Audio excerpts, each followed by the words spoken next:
say the flow of change is so powerful that resisting it will only cause difficulty. And I have discovered that for myself. You don't even realize when you're so holding on to something or you really want an outcome and you're pushing to get the outcome you want. It's never going to work for you. The more that you like take your hands off the steering wheel and just be aligned with where you want to go and what you want to do, then you allow life to then flow. Absolutely. I mean, you said it so well. I think so much of my mental tension in the past has come from rejecting change. Mm, Where, I like this, like this what's happening in the moment is something I like. So then when it's over, I find myself just trying to replicate it. But then it's never quite the same as it was before.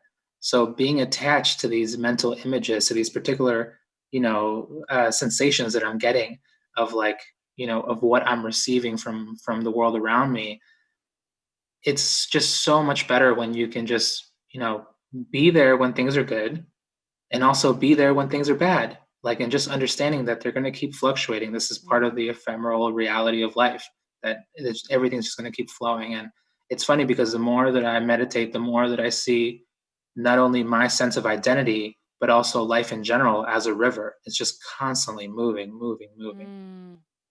Yes, I totally agree with that. And they say that the only the only given we have in life is that we will die. Like everyone will die one day. Otherwise, life is complete uncertainty.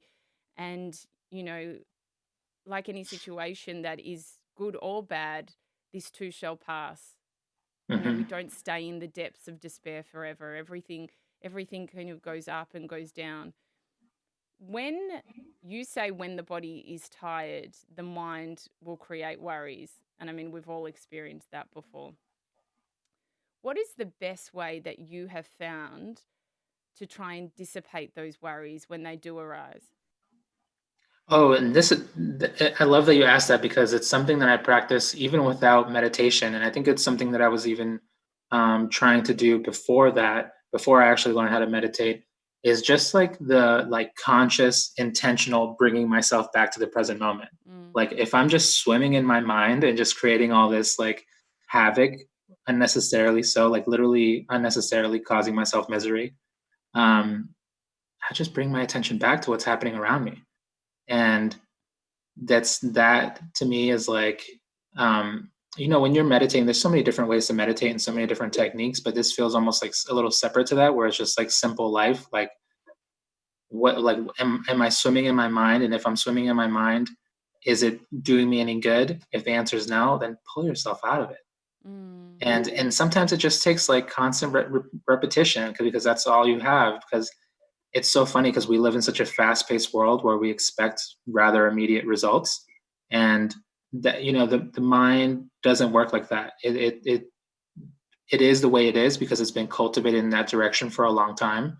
So to be able to move it and drive it in different ways, it's going to require that same sort of patience and persistence to continue giving it a new shape so that it behaves differently. Isn't it funny when I think when you are unconscious to what your mind is thinking, you don't realize that sometimes you will make an absolute mess out of a situation that's not it's doesn't it's not even existent. The mind will absolutely attach itself to the negatives because that's what we're used to doing. And it's only when you do practice really conscious awareness and meditation and all that kind of stuff where you really realize that you're able to change your thought patterns to not be those fearful ones or attach themselves to those really negative thoughts. Right. Even just listening to you say that, it reminds me that this is a real, like when you're just jumping into the negative thoughts, then you're sort of in a survival mentality, Mm, right? Like if this is the situation in front of you and all I see is negativity coming out of it, then you're almost like still in survival mode. You're just trying to survive. And I've noticed that in myself, even when I go, like before I go to retreats, I often find that I'll my mind will sometimes be like turning into that negativity and I'll start seeing a lot of problems in my life. And I've had this experience where like after I come out of a course, I have no more problems. like what I thought were problems actually were self-made problems, and what Mm. I thought were difficulties or walls, there's actually nothing there. And I come out, I feel like I go in with problems and I come out with a bunch of solutions. And I've had that experience a number of times, but it's interesting because you go and you go to courses, you meditate daily, and you start developing that way of living without always having to go to courses. But there's a special like effect that happens when you're just like, you get to put your mind in a place that's so clear for such an extended period of time. Mm. You're like, wow, a lot of this misery is self-created.